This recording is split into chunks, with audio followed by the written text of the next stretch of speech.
Então, meus irmãos, antes de apresentar a mensagem, eu queria convidá-los para que a gente fizesse uma oração. E queria, além disso, convidá-los para aqueles que quiserem e puderem se colocar de joelhos para a gente suplicar a Deus a sua proteção, a sua unção, a sua orientação e guia. Então, aqueles que quiserem e puderem, podem se colocar de joelhos para a gente fazer uma oração.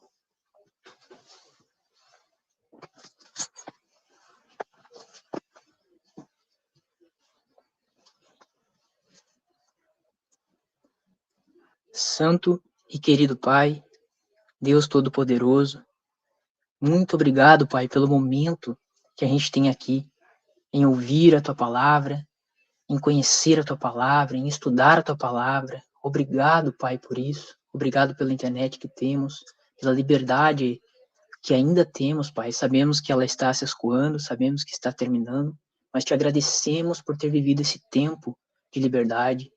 Muito obrigado, Pai, por essa graça dispensada. Por favor, Pai, nos proteja de todo mal nessa vigília toda. Nos livre de todo mal, Pai, espiritual nessa vigília toda. Por favor, Pai, derrama sobre nós o Teu Santo Espírito. Nos oriente, nos guie. Guie nossos pensamentos, nossas falas. Quanto a mim, Pai, esse miserável, por favor, mata o meu eu, Pai. Mata o meu eu, esmaga ele como se fosse uma mosca. Me faça apresentar apenas as tuas palavras. Me faça apresentar apenas aquilo que tu quer, aquilo que é importante para a edificação do teu povo. Livra-me, Pai, de todo mal. Me ajuda, me dá unção. Quanto aos meus irmãos, Pai, que a tua palavra ela adentre o átrio do coração, Pai. Faça que ela toque, que ela transforme, que ela opere neles, que ela atue neles, Pai. Justamente para a tua glória, para a honra do teu nome, para a expansão do teu reino, Pai. É o que eu te peço, Pai. É o que eu te peço em relação a essa mensagem. Tudo isso te peço e te agradeço no nome sagrado de Jesus Cristo. Amém.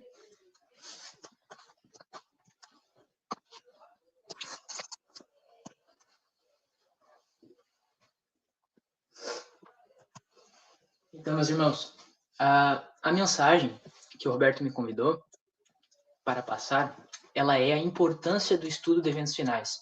Então, eu vou tratar a questão da importância, vou apresentar algumas questões na história, apresentar algumas questões relacionadas ao livro. Deixa eu ver se eu tenho aqui. Eventos finais. Irei apresentar esse aspecto. Algumas questões relacionadas ao livro Eventos Finais eu vou apenas pincelar e se der tempo, tá? A minha mensagem, ela tem o objetivo de ser mais objetiva, mais curta, e talvez eu coloquei mais slides, coisas ali, mas não quer dizer que eu vá usar eles. Então, se der tempo, eu vou pincelar algumas coisas do livro Eventos Finais, apenas alguma coisa, porque depois os irmãos que vão tratar sobre temas específicos irão desenvolver o assunto muito melhor, tá? Então, a importância do estudo de eventos finais. Roberto, tu tem como passar para mim? Aí. Antes da gente entrar em algumas questões, qual é o objetivo? Qual é o objetivo das profecias? Qual é o objetivo delas? Por que Deus deu profecias a nós? Por que ele deu isso? Pode passar, Roberto? Olha o que diz João. A partir de agora vos digo, antes que aconteça, para que quando acontecer, creiais que eu sou ele. Outra tradução vai dizer, para que creiais que eu sou. Ali, em João 14, 29, vai dizer assim também. E agora eu vos digo antes que aconteça, para que quando acontecer, vós possais crer. Então, o objetivo da profecia é que a gente veja quando acontece, para que a gente possa crer. É estímulo de fé. É para que a gente confie na palavra de Deus. É para que a gente veja a confiabilidade da palavra de Deus. Então, Deus disse algo, a gente ouviu, aquilo aconteceu e aquilo estimulou a fé, a confiança, tá?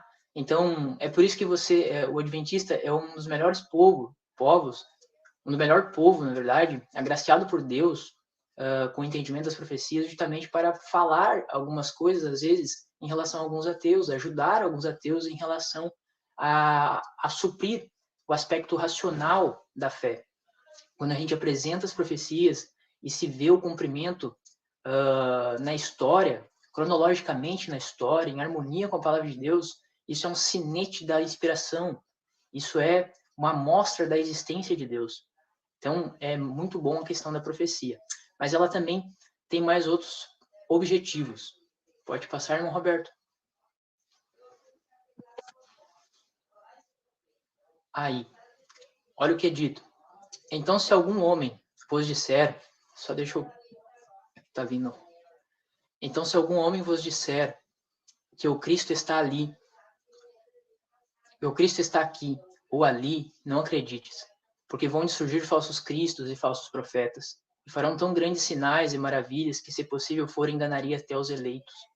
Eis que de antemão eu vos tenho dito. Portanto, se vos disserem, eis que ele está no deserto, não saias. Eis que está no esconderijo secreto, não acredites. Está em Mateus 24. Então, o Senhor Jesus falou algo em Mateus 24, de antemão, para que os cristãos estivessem precavidos, preparados. Porque se vos disserem que está no deserto, não acredites, não saias. Se vos disserem que está no esconderijo secreto, não acredites. Então o Senhor Jesus apresentou algo para precaver os cristãos, para que quando aconteça, eles estejam preparados. Então a profecia é para isso também, tá? Pode passar, irmão Roberto. Olha o que é dito também. E tomai cuidado por vós mesmos. Em nenhum momento os vossos corações sejam sobrecarregados com excessos. Em outra tradução, no texto literal e na Peshitta, está glutonaria. Continuando o texto. E embriaguez e cuidados da vida. E aquele dia vos sobrevenha desprevenidamente. Porque virá como laço sobre todos os que habitam na face de toda a terra. Vigiai, pois, orando sempre. Em outra tradução vai dizer em todo o tempo, na literal e na Peshitta. Continuando o texto. Para serdes considerados dignos de escapar de todas as coisas que vão de acontecer. E de estar em pé diante do Filho do Homem. Então, um dos objetivos das profecias é para quê? A gente não seja pego desprevenido, porque as coisas relacionadas ao fim, o fechamento da porta da graça, a volta de Jesus, virá como um laço sobre todo mundo. Vai vir como um momento de ação, um momento como um ladrão, de forma desprevenida, pegará as pessoas de forma desprevenidas. Os filhos da luz não vão cair nisso, porque eles estarão vigiando. Eles sabem as coisas que acontecem. E eles estarão precavidos, olhando para que não sejam pegos, desprevenidos pelo ladrão. Os filhos das trevas, eles estão dormindo. E aqui diz, vigiai, pois, orando sempre. Vigiar, né? A gente está numa vigília, né? Vem de vigiar. Vigiar é uma linguagem que é relacionada à vigilância, sentinela, né? Vem do trabalho do sentinela. Sentinela, eu fui terceiro sargento no Exército. Fui cabo, soldado profissional e recruta. E lá eu tirei serviços de sentinela, que é onde o militar ele fica nas extremidades da organização militar, cuidando um setor, para que, se um invasor entrar, ele possa dar o sinal à guarnição, para que a guarnição avise as pessoas que estão na organização militar e para que também eles venham a neutralizá-lo, né, a rendê-lo, né, e também o sentinela, né, para que ele não invada, não rouba armamento, coisas assim. Então, e na linguagem bíblica, o vigia ficava sobre os muros, olhando, vendo, se vinha um exército inimigo, ele dava o sinal, ele dava o aviso, né? Então, esse era o vigia, o que a gente chama de atalaia, né? Talvez alguns lembrem da expressão de Ezequiel 18, se eu não estou errado, onde diz que se o atalaia vira a espada vindo e não avisar, o sangue dessas pessoas que caíram sobre a espada vai recair na responsabilidade do atalaia. Então, essa palavra vigiar vem disso, de vigilância, de ver, de cuidar. Então, isso é muito importante. Então, o Senhor Jesus disse, vigiai. E ele diz mais uma coisa, orando sempre. para escapar das coisas que virão e para estar em pé diante do Filho do Homem. Estar preparado, ser um daqueles que vão subsistir quando ele aparecer. Esse é um dos objetivos da profecia. Pode passar, irmão Roberto. E um outro objetivo é quando essas coisas começarem a acontecer, olhai para cima, levantai a cabeça, porque a vossa redenção está próxima. Então, um objetivo da profecia também é te dar esperança. Saber que essas nuvens negras que pairam sobre tua cabeça tem um céu acima e tem um sol brilhante acima. Não importa o quanto ela está escura, tem um sol brilhante acima. Então, todos os sinais, quando estiverem se cumprindo cada vez mais fortes, lembre desse versículo. O Senhor se aproxima. A volta do Senhor está próxima. Está acontecendo. A redenção está próxima. Por mais que seja ruim aquele sinal, a redenção está próxima quando você vê esse sinal. Então, esses são alguns objetivos das profecias, tá bom? E veja que Deus ele colocou importância nisso. Agora, qual a consequência em não estudar e compreender as profecias? Será que a gente tem alguma coisa que nos indique, que nos mostre que ela é muito importante? Pode passar? Uma das maiores coisas que eu posso salientar aqui foi a rejeição do Messias, a rejeição do verbo da vida, a rejeição da água da vida. Foi rejeitado por não estudar e não compreender as profecias. Isso é uma das partes que levou à rejeição, não é o todo. Mas por causa disso, houve também a rejeição do Senhor Jesus. Vamos passar aqui, irmão Roberto. O não recebimento do Messias, quando veio, é um exemplo. Eles não estudaram e não compreenderam por si mesmos sobre a vinda do Messias e, por consequência, houve rejeição do mesmo. Existia ainda uma problemática. As interpretações do rabinismo ensinavam que o Messias seria um líder político-militar, que os tiraria do jugo de Roma. O povo de Deus, ele estava também, tinha um agravante, o povo de Deus, ele estava também dependente da opinião dessas pessoas, dependente da opinião rabínica da época, das interpretações rabínicas da época e dessa escola de pensamento interpretativa. Então, tinha o problema deles não terem estudado, o problema deles não terem compreendido, o problema deles de ter uma interpretação errônea, né? E ter uma submissão intelectual ou espiritual a uma figura de autoridade que existia em Israel que tinha uma interpretação errônea. Então, as coisas acabaram... fechou um todo muito complicado. E eles acabaram, então, rejeitando o Senhor Jesus por conta dessas coisas também. Pode passar, irmão Roberto. Então, eles acreditavam que o Messias viria como um líder militar e político, e não como servo sofredor, cumprindo algumas profecias tipológicas, algumas outras profecias de Isaías e todas as outras de Salmos. Então, essas coisas, eles não conseguiam entender, encaixar, porque existia uma interpretação falsa, contrária, contrastando com a verdadeira da Bíblia, e eles não olharam a Bíblia por si mesmos. Olha só, e eles tinham essa questão de dependência, isso que eu quero também salientar um pouco. Eu vou só dar uma aproximada aqui. Aqui. Eis que ele está falando abertamente. Em João 7,16 está escrito. Eis que ele está falando abertamente. E nada lhe dizem. Será que as autoridades realmente o reconhecem como Machirra? Está na Peshita essa versão. Então veja, uma dependência das autoridades. Será que as autoridades reconhecem ele como Messias? Veja outro exemplo da postura de alguns líderes. Vamos ler na parte em negrito aqui. Algumas das autoridades ou alguém dos fariseus porventura creu nele, mas essa multidão que não sabe da lei é maldita. Então, esse é alguns fariseus dizendo que alguma das autoridades e os fariseus, que eram o povo que tinha ali, como eu posso dizer, um conhecimento teológico, reconhecidos como alguém tendo um conhecimento teológico grande, porventura essas pessoas acreditaram nele, mas essa multidão que não sabe da lei é maldita. Então veja essa postura, até mesmo de alguns líderes, em relação a isso. Pode passar? Aqui é um outro ponto também. Pedro, a respeito de Pedro, diz assim: no dia seguinte, reuniram-se em Jerusalém as autoridades, os anciões, os professores da Torá. E aí eles perguntaram, né, foi perguntado a Pedro, na verdade, com que poder ou em nome de quem fizeste vós isto? Quando Pedro curou aquela pessoa, então eles fizeram essa pergunta, né, por causa disso. E Pedro responde: seja conhecido de vós todos e de todo o povo de Israel, que em nome de Yeshua Hamashia de Nazaré, que é Jesus, o Messias, aquele a quem vós executaste. Então, essas pessoas, as autoridades, anciões, professores de Torá, executaste o verbo da vida. Executaram. E a quem Elohim ressuscitou dos mortos, neste nome está aqui. Neste nome está aqui. São diante de vós. Ele é a pedra que foi rejeitada por vós, os edificadores, o qual foi posta como pedra angular.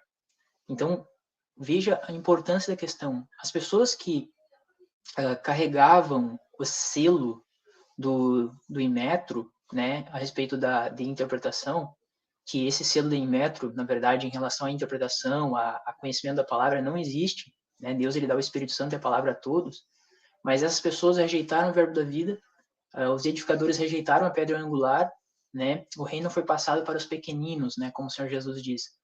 Então, tinha isso em Israel, e mais o problema deles não estudarem e não compreenderem as profecias. Aconteceu a negação do Messias. E com a negação do Messias, aconteceu a negação da vida. Porque não há salvação em nenhum outro nome. Então, pessoas se perderam eternamente por causa dessas coisas. Pessoas irão para o Geena, não mais existirão por toda a eternidade, não mais gozarão da vida eterna e de uma vida com Deus por causa dessas coisas. Isso é muito importante. Se isso não é importante, o que é importante? Pode passar, irmão? Essa versão que eu usei aí para esse texto é a versão Peshita, por isso que tem algumas coisas diferentes. Só volta um, irmão. Tá, pode passar. Eu me confundi aqui. Então, a postura de Cristo e dos apóstolos eram investigar por ti mesmo, olhar por ti mesmo. Paulo ele vai dizer para os bereanos que eles são nobres, né? Porque eles olhavam nas escrituras se as coisas estavam de fato assim como Paulo falava. Isso em Atos 17:9. Em outro momento, Paulo ele vai dizer que se um anjo pregasse outro evangelho, que fosse anátema. Então, se mesmo um anjo do céu, né, vindo do céu, do trono de Deus, vir aqui falar alguma coisa contrária à palavra de Deus, que a gente não escute esse anjo. Que a gente diga, olha, eu até te respeito, mas não está em harmonia com a Escritura, não está em harmonia com a palavra de Deus.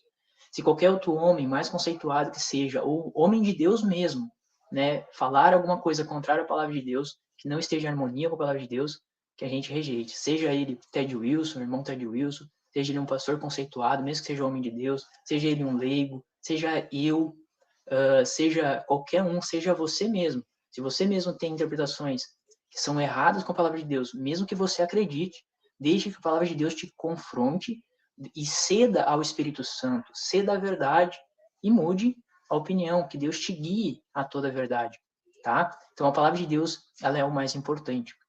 Pode passar. Então, olha só algumas profecias que indicavam a questão, né?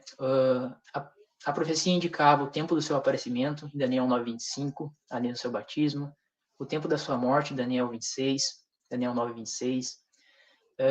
A profecia indicava que haveria um mensageiro que o precederia, em Malaquias 3:1. Este prepararia o caminho do Senhor, Isaías 40:3-5. Tinha uma profecia que dizia: o cetro não se arredará de Judá, nem o legislador dentre seus pés até que venha Siló. E para ele será o congregamento dos povos. Está na versão literal de 2018. Então, o cetro não se arredaria de Judá, o reino não se arredaria de alguém de Judá, né? De alguém da tribo de Judá, até que tenha vindo Siló. Quando o cetro se arredou de Judá, quando o reino já não era mais dentre um da tribo de Judá, o que aconteceu? Siló já tinha vindo. E quando isso aconteceu, quando o cetro se arredou de Judá, João Batista gritou no deserto que o Messias já estava entre eles. Então, o mensageiro que o precedia viu o sinal e deu o alarme. O Messias já está entre nós. Tá? Então, Agora, a partir de agora, o Messias não viria mais na terra e andaria entre os homens. O sinal de que o Messias já estava entre eles já tinha sido dado.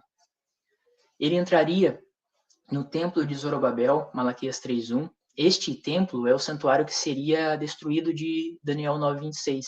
Portanto, o Messias, o tempo da vinda do Messias, era naquele tempo do segundo templo, porque ele entraria no segundo templo. Há judeus que não reconheceram o Senhor Jesus como Messias. Possivelmente, poucos estarão olhando, ou talvez nenhum, não sei aonde esse vídeo possa chegar, mas se caso algum judeu esteja me vendo, esteja olhando esse vídeo, falo com todo carinho, falo com todo respeito e amor, que o Messias ele já veio, ele entrou, quando o cetro se arredou de Judá, ele já veio naquela época, ele entrou no templo de Zorobabel, ele entrou lá cumprindo a profecia, o mensageiro veio antes, a morte dele aconteceu ali como a profecia de Daniel ensinava no ano 31, seu batismo aconteceu também, como Daniel ensinava. Então, as profecias indicavam a vinda do Messias. Ele não está por vir, ele já veio. Ele só vai voltar agora em glória, né, na sua volta. Tá bom? Há outras profecias também, homem de dor, né? Porque, olha só o que está escrito sobre ele. Porque ele crescerá diante dele como um renovo, e como uma raiz que sai de um chão seco. Ele não tem aparência nem beleza, e quando nós viemos a vê-lo, não haverá beleza para que nós devamos desejá-lo. Ele é desprezado e rejeitado dentre os homens, um homem de dores, familiarizado com a tristeza, e nós escondemos dele nossas faces igualmente. Ele foi desprezado e nós o tivemos por nada. Então ele viria como um servo sofredor, não viria como um governante militar, tá? Isaías 53:5 vai dizer: porém ele foi ferido por nossas transgressões, ele foi esmagado por nossas iniquidades, o castigo que nos traz a paz estava sobre ele, e pelos seus açoites que o feriram, nós fomos curados. Então ele teria uma morte redentiva, ele teria uma morte redentiva por nós.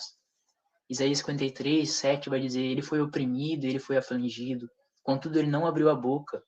Ele foi trazido como um cordeiro para o matadouro, e como uma ovelha muda perante seus tosqueadores, está assim, ele não abriu a boca. Então Isaías vai dizer que ele é um cordeiro, ele é o cordeiro da tipologia do santuário, que os judeus usaram bastante, que os hebreus usaram bastante. Aquela tipologia daquele cordeiro, a tipologia do sacerdote, do sumo sacerdote, apontava para ele. Então ele era este cordeiro. Então as profecias a respeito do Messias, e tem muitas outras, elas todas estavam nas escrituras, mas por negligência do povo, por não compreender, por ter uma interpretação falsa, contrastando com ela, e por uma dependência degradante do povo da época em relação a opiniões de outros homens, sejam eles figuras de, entre aspas, autoridade ou não, levou a essa consequência devastadora, essa consequência horrível para a vida espiritual e também para a vida das famílias, das pessoas, né? Outra consequência que eu posso tirar é a fuga de Jerusalém e a sua destruição. Pode passar, irmão Roberto. A profecia dizia assim: quando, pois, virdes que a abominação da desolação de que falou o profeta Daniel está no lugar santo, quem lê, entenda, então os que estiverem na Judéia fujam para os montes. E quando virdes Jerusalém cercada de exércitos, então sabei que é chegada a sua desolação. Então a profecia que o Senhor Jesus deu era clara. E o conhecer e compreender essa profecia dependia a vida deles. Dependia a vida deles. Só volta um pouco, irmão Roberto. Olha só. Pois quando... Só bota a imagem de novo, por favor. Rapidão. Aí. Pois quando virdes... Olha só. Por quando vocês verem que a abominação da desolação, que no outro texto ele diz que são os exércitos romanos fazendo cerco em Jerusalém, aí ele continua no texto, de que falou o profeta Daniel, ou seja, que está nas escrituras, está no lugar santo, quem lê, entenda, ou seja, quem lê Daniel, entenda. Então os que estiverem na Judéia foram para os montes. Então, olha só as coisas a se fazer. Ler, Daniel, ler a palavra, entender. Quando você vê a coisa acontecendo, haja. Se você não lê, você não vai entender. Se você não entender, não vai ver quando acontecer. E se você não vê quando vai acontecer, você não vai agir. Então, há essa importância de ler, entender, ver, vigiar, cuidar e agir, tá? Pode passar? Então, quando eles viram os exércitos romanos aparecendo ali em Jerusalém, os cristãos, nenhum cristão pereceu no cerco de Jerusalém. Diz a história, o Espírito da Profecia fala isso também, tá? Então, quando eles viram isso acontecendo, o que aconteceu? Eles saíram. Eles fizeram um cerco, né, pelo general Sestio, no ano 66. Esse cerco cercou a cidade por 9 dias, e os cristãos viram isso acontecendo. E eles viram, ó, este é o sinal que o Senhor falou. E eles saíram de lá. Eles saíram, foram para os montes, eles saíram de lá. Os judeus, por não terem reconhecido o Senhor como Messias, não aceitaram a profecia dele, né? E não levaram em conta o que ele falou. Infelizmente, essas pessoas acabaram, né, tendo a sua vida ceifada. Pode passar? Aqui alguns textos, por exemplo, para você ver que mesmo antes da profecia se cumprir, né, em relação à destruição de Jerusalém, aconteceu ainda outros sinais preliminares que indicavam algo, que poderiam também olhar para esses sinais e ver, olha, tem alguma coisa indicando algo. Entenda? Olha o que diz. Apareceram sinais e prodígios, prenunciando desastres e condenação. Ao meio da noite, uma luz sobrenatural resplandeceu sobre o templo e o altar. Sobre as nuvens, ao pôr do sol, desvaneceram carros e homens de guerra, reunindo-se para a batalha. Os sacerdotes que ministravam à noite no santuário aterrorizaram-se com sons misteriosos. A terra tremia e ouvia multidões de vozes a clamar: partamos daqui. A grande porta oriental, tão pesada que dificilmente podia ser fechada por uns 20 homens, que se achava segura por imersas barras de ferro fixas profundamente no pavimento de pedra sólida, abriu-se à meia-noite, independentemente de qualquer agente visível. Isso está em História dos Judeus, de Newman, livro 13. O Espírito da Profecia, Ellen White, ela colocou no Grande Conflito essa parte. Então, olha só, sinais e prodígios aconteceram, sinais no céu aconteceram, sinais no templo, vozes, por exemplo, aconteceram, partamos daqui, né? Sinais no templo aconteceu em relação à porta gigante do templo que se moveu sozinha. Então, todas essas coisas indicavam algo, tinha algo acontecendo, tá? No Grande Conflito ainda é citado, por exemplo, esse livro, né, desse irmão aí, não sei se ele é um cristão, se ele é um irmão ou não, mas onde ele fala de um homem que também andou pela cidade dizendo iria acontecer desastres com Jerusalém. Esse homem andou por 7 anos falando isso na cidade. Ele foi até pego, bateram nele, cada vez que batiam nele, ele dizia, ai, Jerusalém, ai, Jerusalém. Então, houve isso acontecendo, esse homem pereceu no cerco. Então, todas essas coisas aconteceram. Aqui, para a gente ver a cronologia, né? Depois que os romanos, sob Sestio, cercaram a cidade, inesperadamente abandonaram o cerco quando tudo parecia favorável a um ataque imediato. Ou seja, no ano 66, Sestio cercou e, do nada, abandonaram o cerco. Aconteceu isso. Na verdade, aconteceu um imprevisto em outra cidade de Roma e ele foi chamado com seu exército para resolver lá. E aí, o que aconteceu? Os cristãos aproveitaram a situação e saíram. O Espírito da Profecia fala assim, ó, o sinal prometido fora dado aos cristãos expectantes, e agora se proporcionou a todos a oportunidade para obedecer o aviso do Senhor. Então, os cristãos que estavam vigiando viram o sinal, e então eles obedeceram ao Senhor, aproveitaram a oportunidade. Eles não desperdiçaram oportunidades, eles aproveitaram a oportunidade e saíram. O Espírito da Profecia, Joséfo também fala isso, que os cristãos estavam reunidos, os cristãos não, os judeus estavam reunidos para a festa dos tabernáculos. E por isso os cristãos puderam ter uma oportunidade de sair, né, de lá da cidade. E interessante também que eles estavam reunidos na festa dos tabernáculos, né? Era tempo da festa dos tabernáculos. E os cristãos saíram de Jerusalém, tabernacularam, fugiram para os montes, tabernacularam em lugares que não eram sua casa, né? É interessante esse paralelo ter acontecido. E aí o Espírito de Profecia comenta depois: terríveis foram as calamidades que caíram sobre Jerusalém quando o cerco foi reassumido por Tito. A cidade foi assaltada na ocasião da Páscoa, quando milhões de judeus estavam reunidos dentro de seus muros. Então, os judeus não compreenderam a profecia, não estudaram a profecia, não tinham aceitado o Senhor, e agora aconteceu isso. Foi reassumido o cerco no ano 70 pelo general Tito, eles cercaram a cidade, eles fecharam a cidade, fecharam o meio de suprimento de alimento dos judeus. Era assim uma estratégia que eles usavam. As pessoas começaram a minguar de fome dentro da cidade. Eles começaram a matar. Uma matança generalizada aconteceu. Uma carnificina aconteceu. E os cristãos eles tinham se retirado. Olha o benefício de estudar, de saber, entender, ver e agir em relação à profecia. Né? Olha o benefício disso. Eles foram livrados disso. Mas, no caso de Deus, não aconteceu isso.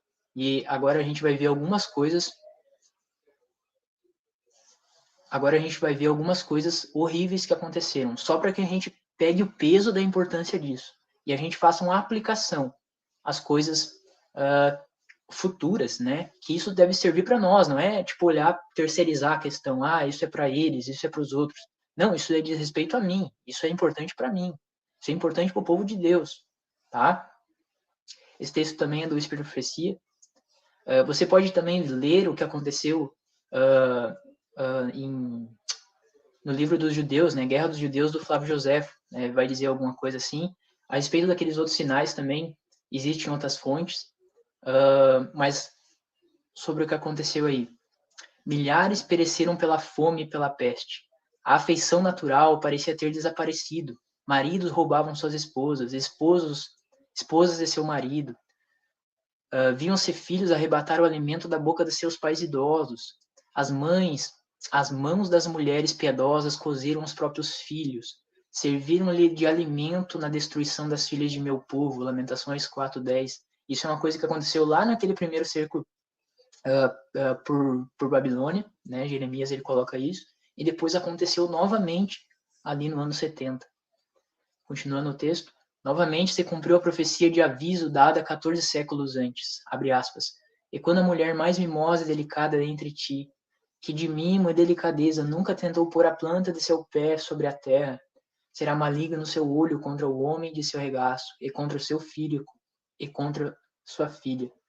E por causa de seus filhos que tiver, porque os comerá às escondidas pela falta, os comerás escondidas pela falta de tudo, no cerco e no aperto, com que teu inimigo te apertará nas tuas portas. Deuteronômio 28, 56, 57. Então, olha que absurdo, olha que coisa horrível. Mulheres, o afeto de mãe, um dos afetos mais nobres que existe, provindo do Criador, ele foi nublado, ele foi tirado a ponto de, pela fome, cozer um próprio filho, algo que é horrível, degradante, imoral e não deve ser feito mesmo que alguém esteja com fome. Mas esse pecado hediondo foi feito naquela época ali. Pessoas passaram necessidade mesmo por causa da falta de alimento. E aconteceu isso, milhares de mortes aconteceram no cerco. Pode passar?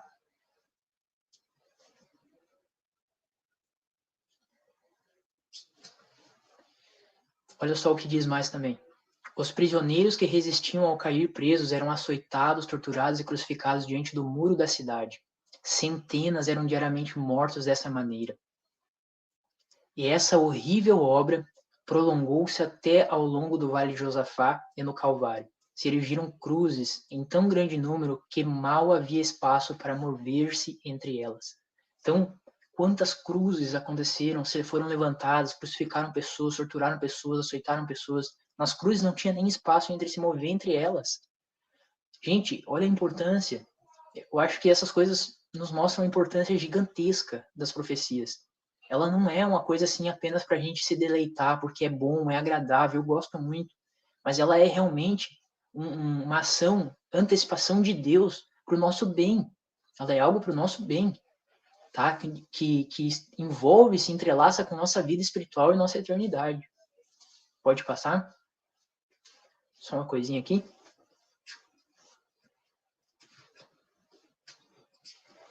Tá. Olha só, entre aspas aqui. O morticínio do lado de dentro era até mais terrível do que o espetáculo visto fora. Homens e mulheres, velhos e moças, rebeldes sacerdotes, os que combatiam e os que imploravam misericórdia, eram retalhados, eram em indiscriminada carnificina. O número de mortos excedeu ao de matadores.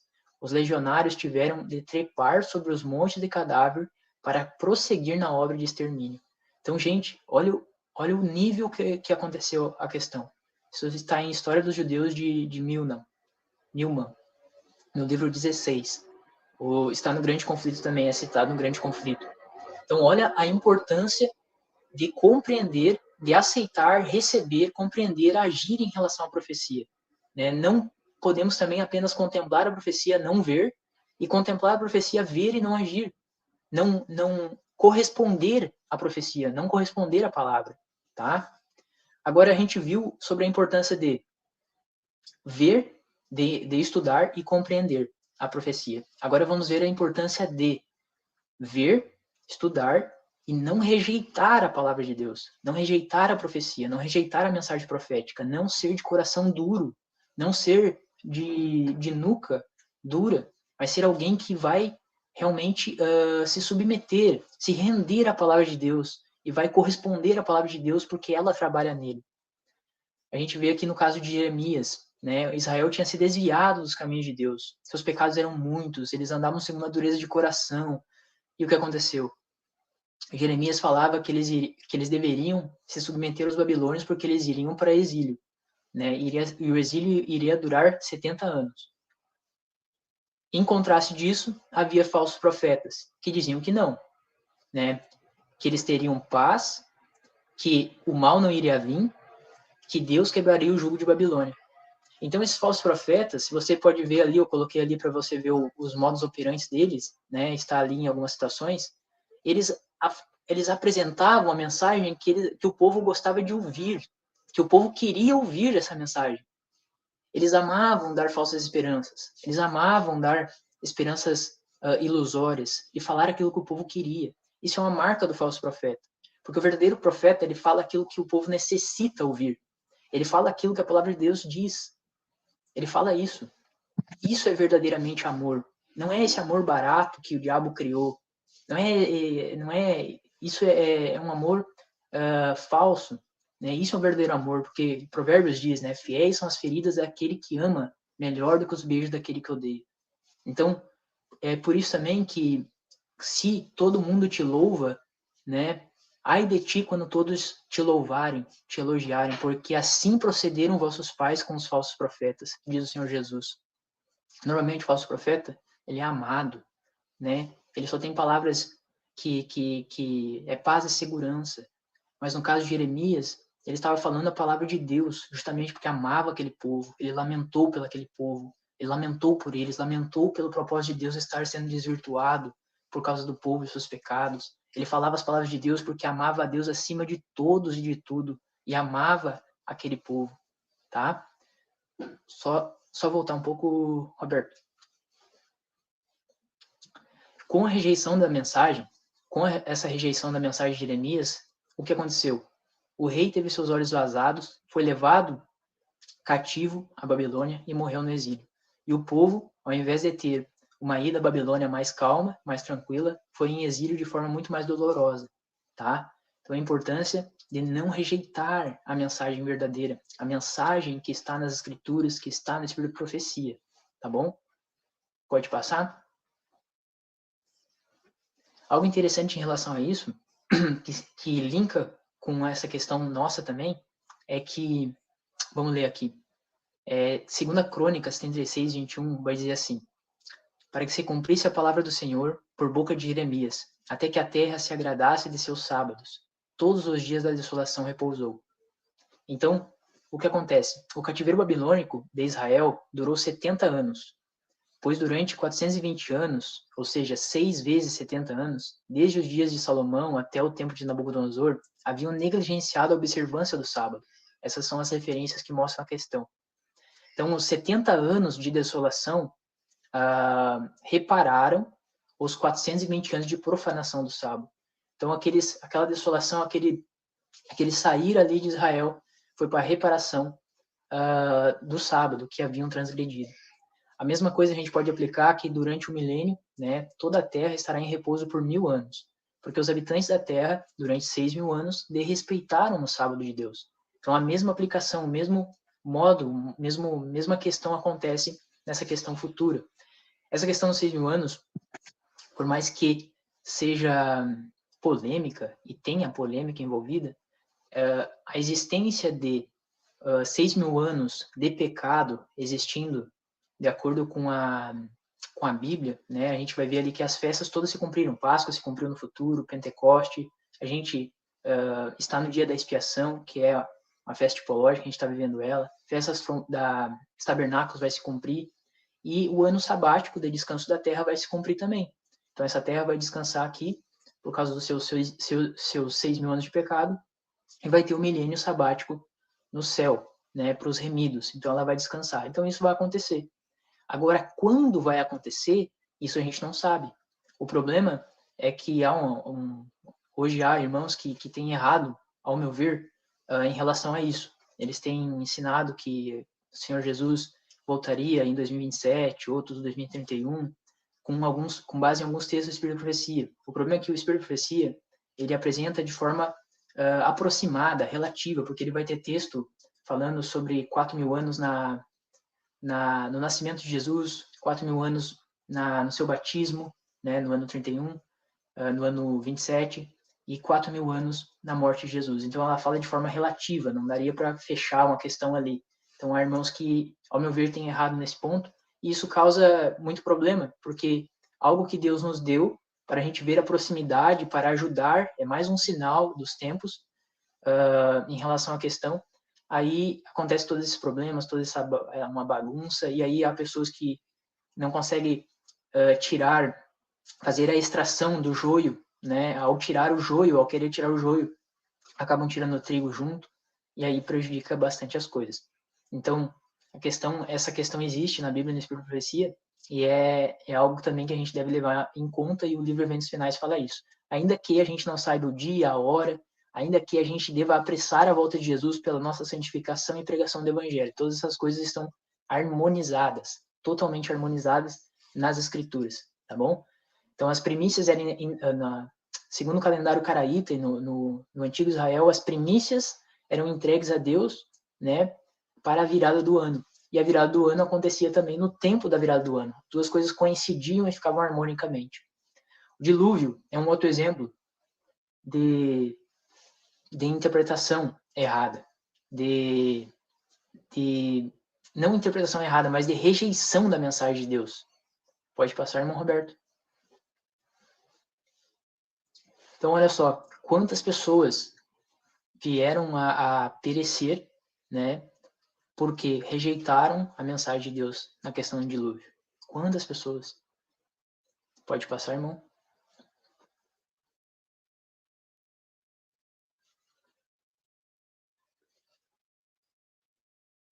Então, muitas pessoas aí vieram a morrer. Então, o Senhor Jesus ele vai dizer que os dias da vinda do Filho do Homem serão como nos dias de Noé.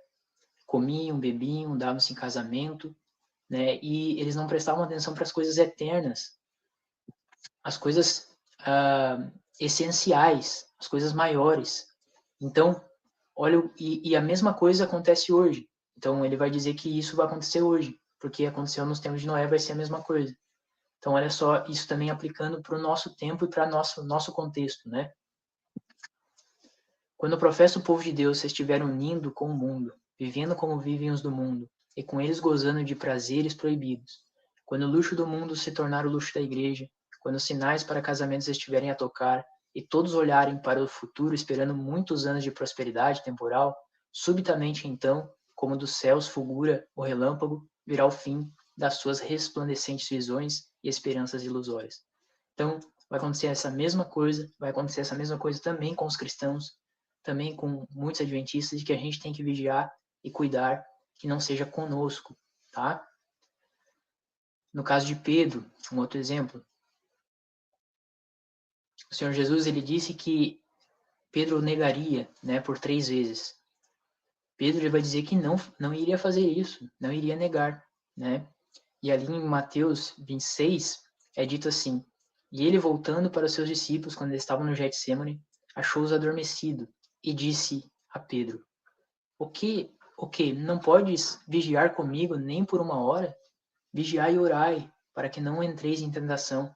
Na verdade, o espírito está disposto, mas a carne é fraca. O que aconteceu? Pedro ele não vigiou naquele momento, ele tinha recebido já uma mensagem, ele não vigiou, ele não orou, e ele estava despreparado quando chegou a tentação. E o que aconteceu? Pedro negou o Senhor 3 vezes. Aqui a gente vê a terceira negação. Então ele começou a praguejar e a jurar, dizendo: Eu não conheço o homem. E imediatamente o galo cantou. Então olha o que aconteceu com Pedro. Não era com ele. Né? As profecias estão ali, mas não era com ele. Pedro também não vigiou.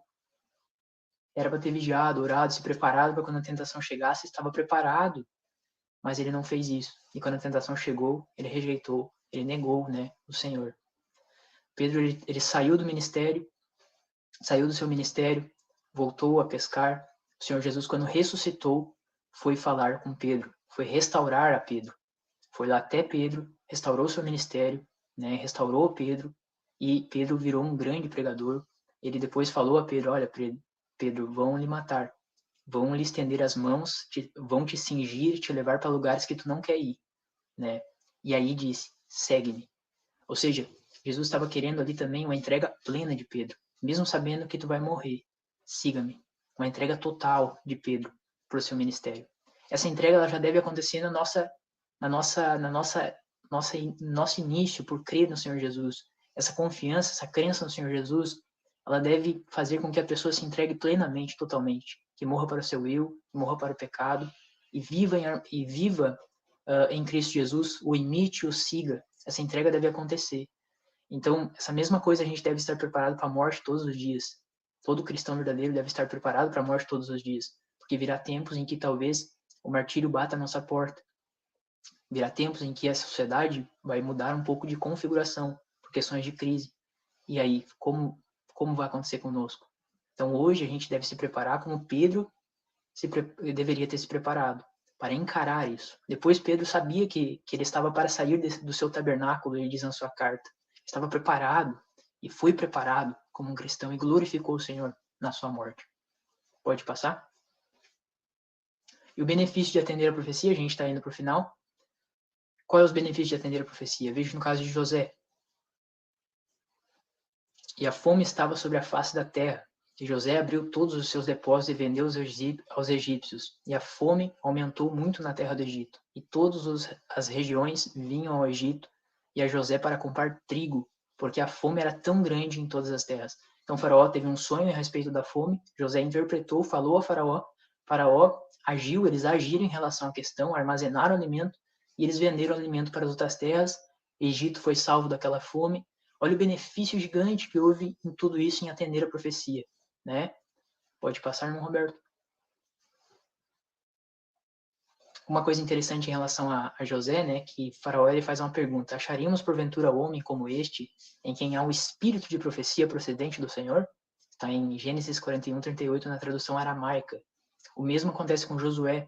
Toma Josué, filho de Num, homem que tem dentro de si o espírito da profecia, e impõe as mãos. Número 27:18 na tradução aramaica. O espírito da profecia é algo existente nas escrituras. A gente vai ver aqui em Apocalipse 19:10. E nos é dado para orientação, para guia. Ele está nas escrituras, ele está em harmonia com as escrituras. E hoje o espírito da profecia está sendo muito atacado, cumprindo suas próprias profecias, pois ela já dizia: o último engano de Satanás será tornar sem efeito o testemunho do Espírito de Deus. Não havendo profecia, o povo se corrompe. Provérbios 29:18. Satanás operará habilmente de várias maneiras e por diferentes instrumentalidades para perturbar a confiança do povo de Deus no verdadeiro testemunho. Ela fala também que haveria um ódio satânico aos testemunhos. Então essas coisas estão acontecendo, estão começando a fomentar e estão acontecendo, tá bom? Então a importância é a gente ter estabelecido, né, conosco o que é verdade em relação à questão, porque ela tem várias antecipações, várias profecias para o nosso benefício como povo, e a gente vai estudar algumas aqui nessa vigília, e você deve estudar por si mesmo também, né, muito mais em outros assuntos que não vão ser tratados, porque é muito importante para nós, né? Algumas antecipações aqui dela. Aqui são algumas antecipações para a gente ver, eu coloquei só algumas aqui. Eu até mesmo tô fazendo um material com as antecipações, quero botar a maioria das antecipações científicas e previsões dela, com site científico, com comprimento. Quero colocar também as manifestações sobrenaturais que aconteceram. Então, tem um livro muito bom, é O Grande Movimento Adventista, da Editora dos Pioneiros. Está no aplicativo do White State também. Muito bom, quero tirar ali algumas coisas sobre as manifestações sobrenaturais que mostram que não poderia ser algo humano. E pelas previsões, né, via visão, a gente consegue ver que Satanás não tem onisciência, os demônios não têm onisciência. A gente pode ver que é algo de Deus. E também pelos seus ensinos. Ela exaltava Jesus, a lei de Deus, tem ensinos variados em várias coisas muito importantes, a gente sabe, relacionamento, comida, vestuário, entretenimento, né? Vai ter esses ensinos importantes em relação à pregação, à vida cristã, a frutos cristãos. Então, Satanás, ele não luta contra Satanás. Se Satanás lutasse contra Satanás, seu reino estaria dividido. E se ele usasse ali Ellen White, ele estaria fazendo um grande benefício para a obra de Deus em tudo aquilo que a gente vê que ela ensina, né? E a gente vê os frutos hoje dos seus ensinos, a gente vê que é bastante, tem o semente celestial. Então aqui a gente vai ver algumas antecipações, guerra civil, horas do horário de sono, energia neural, poluição, término da escravidão, fim do apartheid racial, surgimento do espiritismo moderno, vermes e causas de cânceres, geopolítica do fim, antecipações em suas cartas, carnes adoecendo, os malefícios da alimentação carne, geologia, união de evangélicos e católicos, união da igreja e Estado nos Estados Unidos, aumento do crime, ascensão do papado, sangria, malefícios, tabaco e café, visão de Salamanca, sol e morte de bactérias, influência pré-natal, Primeira e Segunda Guerra Mundial, espaço aberto em Ório, e continua, aqui eu coloquei algumas. Então é só para estabelecer um pouco mais a nossa confiança nas questões do dom profético. Meus irmãos, eu apresentei essa mensagem de forma objetiva, de forma intencional objetiva. Tem mais coisas que eu iria dar um toque, mas não é o meu tempo, e também outros irmãos irão tratar e desenvolver com muito mais tempo e apresentar as questões. Apresentei aqui a importância da gente estudar, compreender, ver e agir em relação às profecias, em relação à palavra de Deus.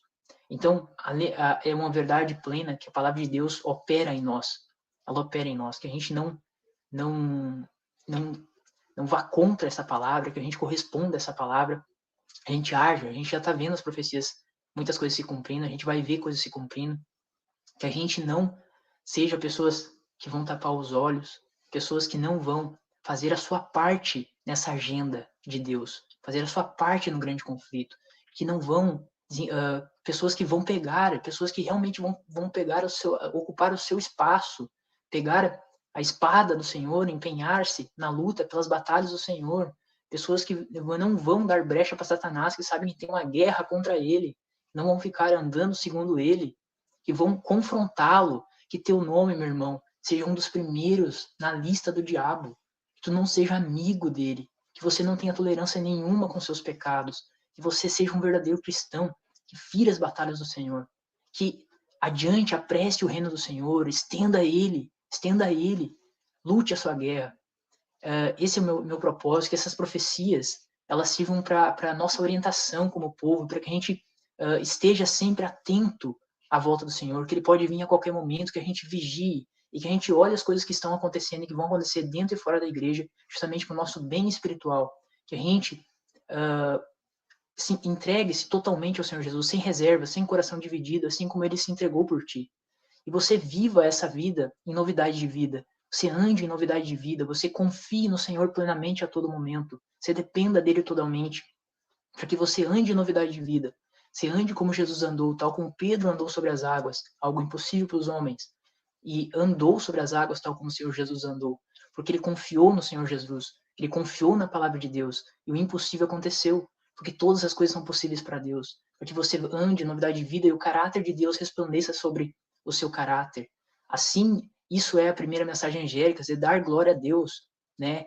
Que as pessoas vejam Cristo em você, e que você pregue o evangelho de Deus, pregue a palavra de Deus como um profeta verdadeiro, né? Com muito amor pelas pessoas, que você use o tato quando deve usar, como diz Paulo, usa a vara quando deve usar, no contexto de usar vara, quando você use o espírito de mansidão e amor no contexto de se usar, você pregue a palavra de Deus, seja um verdadeiro mensageiro, um verdadeiro carteiro, você tire a glória de si e apresente a mensagem de Deus. Vamos, meus irmãos, vamos à frente, vamos estudando mais as profecias e tomando nosso lugar nessa agenda, nessa guerra, né?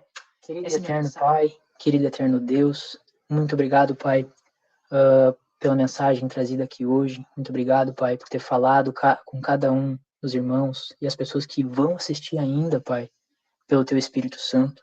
Muito obrigado, Pai, por isso. Obrigado, Pai, pela liberdade que ainda temos de apresentar essas coisas. Obrigado pela oportunidade que ainda temos de nos preparar, de volver-se dos nossos caminhos errados, Pai, de ver as coisas como Tu quer, de ouvir ainda o Teu Espírito Santo falando conosco. Muito obrigado, Pai. Obrigado pelo Teu amor, pelo Teu carinho. Nos perdoe, Pai, as nossas iniquidades, nossas apostasias, nosso coração duro, nosso coração dividido, nossa infidelidade a Ti, nossa falta de amor a Ti, nossas ofensas que Te magoam. Nos perdoe, Pai. Por favor, Pai, enquanto estiver ocorrendo essa vigília, as pessoas que aqui acompanharem, as que não acompanharem, as pessoas que vão acompanharem também no futuro, Pai, derrama sobre essas pessoas o Teu Espírito Santo. Prepara essas pessoas, Pai, para o recebimento do Teu Espírito Santo, para o recebimento da Tua chuva serôdia. Prepara o coração delas. Guia essas pessoas também junto a mim em tudo, a toda a Tua verdade. Nos guie, nos livre de todo mal, de todo erro, nos livre de todo pecado. E nos faça, Pai, ser luzeiros no mundo, refletindo o caráter do teu Filho e levando a Tua mensagem, Pai, para onde quer que o Senhor mande, em todos os lugares, Pai. Prepara o Teu povo, faça que a volta de Jesus seja apressada, faça que o conflito acabe, Pai. É o que eu te peço e agradeço, no nome sagrado de Jesus. Amém.